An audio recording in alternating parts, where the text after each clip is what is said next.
प्रखंड मुख्यालय से महज 4 किलोमीटर की दूरी पर एक गांव जिसे लोग हांसूपुर के नाम से जानते हैं, जहां 100 वर्ष पहले घना जंगल और बड़े बड़े वृक्ष उगा करते थे, जिस क्षेत्र से बहुत पुरानी बागमती नदी भी गुजरती है।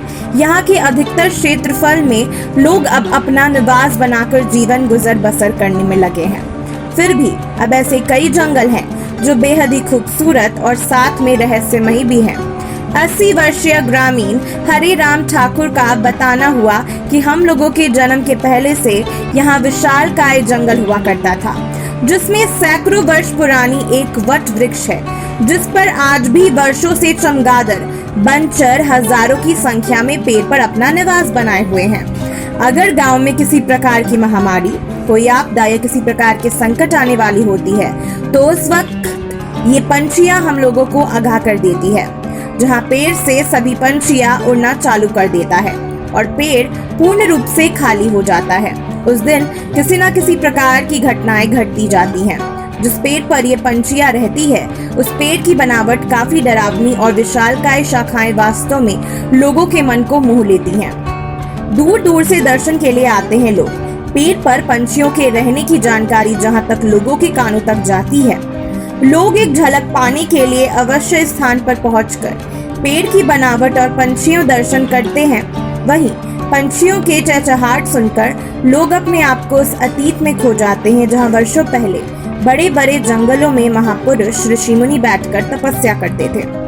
मुखिया ने दिया आश्वासन। जब इसकी जानकारी स्थानीय मुखिया रमेश मांझी से ली गई, तो उन्होंने बताया कि ये स्थान आज दार्शनिक बन चुका है, क्योंकि ये पेड़ तब से है जब से यहाँ बड़े बड़े घने जंगल हुआ करते थे। मुखिया ने बताया कि जल्द ही प्रखंड विकास पदाधिकारी से मिलकर स्थान का सौंदर्यीकरण किया जाएगा। यहाँ पर बंचर गाछ जो है हम लोगों का, इस पर जो जितने भी बंचर या चमगादड़ जो रहते हैं, ये रात भर माने उल्टे पांव रहते हैं दिन भर, और रात्रि के समय जो ही संध्या होती है, यहाँ से ये निकलते हैं अपने भोजन की तलाश में। और ये शाकाहारी जीव है, कहीं भी ये दूर देश में भी ये दूर दूर तक भी जाते हैं तो ये केवल फल फूल ही खाते हैं। ये केवल शाकाहारी भोजन इनको पसंद है। हमारे इलाके में हो या हमारे इलाके से बाहर जा कर के ये केवल शाकाहारी भोजन ही क्या करते हैं। एक पंछी में खासियत देखा गया कि ये पंछी जो है उल्टा चंगुल पे ये लटका रहता है। हाँ, ऐसा ये पंछी, इसकी बनावट है चमगादड़ की, ऐसी ही रहने का मतलब तरीका होता है। ये स्तनधारी प्राणी है। कितने की संख्या में दूध पिलाती है जी, ये अंडा नहीं देती है, ये अपने बच्चों को दूध पिलाती है। और ये जो है सो उल्टे पांव लटकी हुई रहती है, तो पैर इसका ऊपर और मुड़ी नीचे करके ये रहती है। इसका रहने का ही यही तरीका है। इसे जितने भी चमगादड़ जहाँ भी हैं वो इसी तरह रहते हैं। इससे कुछ नुकसान भी आप लोगों को होता है? कोई नुकसान नहीं। ये शाकाहारी जीव है। हम लोगों का ज़्यादा से ज़्यादा आम लीची का महीना होता है, पपीता होता था, पपीता तो सूख गया है। अब पपीता तो बहुत कम ही पेड़ मिलता है। पपीता रहता था तो उसको रात में नोच के खा जाते थे। अच्छा, आम लीची किसी प्रकार का बीमारी इस पंछी के रहने से ऐसा नहीं, कुछ आप इसके लोगों रहने से कोई बीमारी नहीं है। नहीं, हम लोग यहाँ इतना इस पर अच्छा आस्था रखते हैं, जो इसको अगर कोई हानि देने आता है तो उससे हम लोग जूझते हैं, उनको डांटते हैं, माने डपटते हैं उनको। हम लोग पंछी को आप लोग मारने नहीं देते हैं? कभी नहीं। क्या नाम हुआ आपका? कृष्ण राज आनंद। बट वृक्ष को लेकर क्या मान्यता है यहाँ की? ये बट वृक्ष हमारे गांव की धरोहर है। लोग ऐसा समझ रहे हैं गांव है तो बट वृक्ष है, बट वृक्ष है तो गांव है, ऐसा मान्यता लोग दे रहे हैं। क्योंकि इस पर ये लक्ष्मी का वास है, जिस लक्ष्मी को लोग चमगादड़ के नाम से जानते हैं, बंचर के नाम से जानते हैं। और ये बहुत प्राचीन काल से है। जब हमारा गांव यहाँ नहीं बसा था, उससे पहले से ही इसकी धरती पर पैदाइश है। या कोई नहीं जानता है कि यह कितने बरस पुराना है। हमारे गांव के लोग, बड़े बड़े बुजुर्ग लोग सब मर गए, लेकिन कोई नहीं बता सके कब ये पैदा हुआ, कब क्या हुआ। बहुत पुराना है। दूसरी बात है कि ये जो है सो चमगादड़ रहने से हम लोग को एक चीज़ का तो भली भांति जो है सो फायदा होता है। हम किन्ने किसी किताब में पढ़ा था कि एक चमगादड़ का माने एक दिन में वह 12,000 मच्छर का भक्षण करती है। तो इससे हमारे ये ज़रूर है कि इतना जंगलात रहते हुए भी यहाँ मच्छर का भक्षण, मच्छर उतना आपको नहीं मिलेगा। मच्छर यानी कि नहीं काटता है? मच्छर बहुत कम, बहुत कम। इतना जंगल रहते भी मच्छर आपको बहुत कम काटेगा। इसमें एक खासियत ये है। तो इस पेड़ को लेकर के जो यहाँ के धार्मिक स्थल से आप लोग जोड़ रहे हैं, तो क्या मांगे हैं आप लोग? ये तो औरत लेडीज लोग जो है सो इसको बट वृक्ष को पूजा करती है। अब उन लोग को जो मान्यता रहता है वो तो लेडीज ही जाने।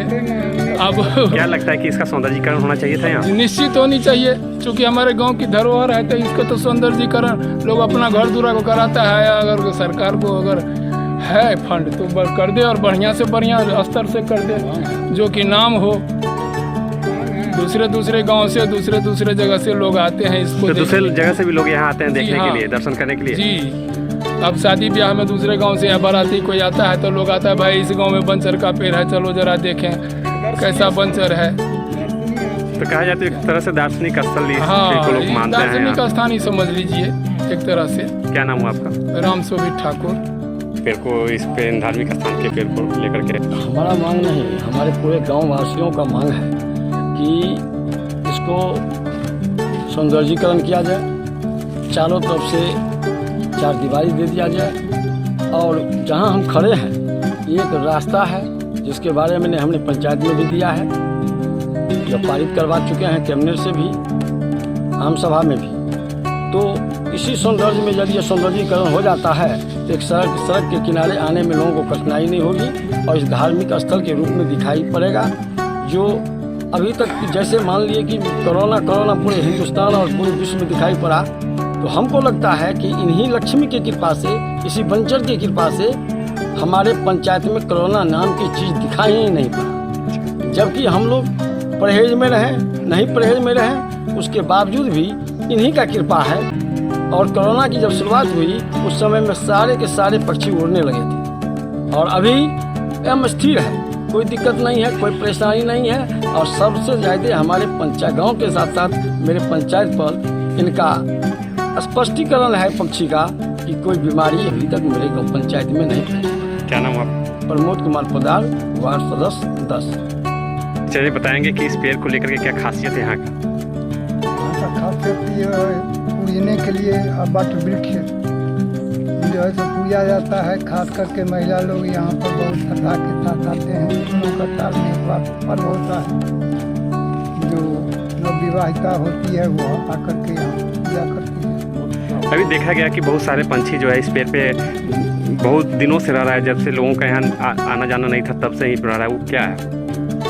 एकदम सही बात है। यह जो है तो बहुत पुराना पेड़ है, आज से नहीं। हम लोगों के पूर्वज जो आए वो भी कर रहे हैं, उन लोगों के समय से भी अधिक समय से यह पेड़ है। तो कितने की संख्या में जो है लगभग चिड़िया रह रही है यहाँ? अभी तो वर्तमान में वही 4-5 हज़ार के आसपास में होगी। अच्छा। और लगभग 10-15 हज़ार के आसपास में रहता है। तो रेगुलर ये वर्षों वर्ष जो है चिड़िया इसी पेड़ पे रहती है? जी। कुछ आगाह करती है आप लोगों को? ऐसा कुछ है, ऐसा मानना है लोगों का? ऐसा बीमारी अगर किसी नए ढंग का होने वाला है, या किसी भी तरह का आग लगने या किसी तरह का आपदा आने वाला होता है पूरे गांव पर, तो यह पक्षी यहाँ से उड़ना चालू कर देते।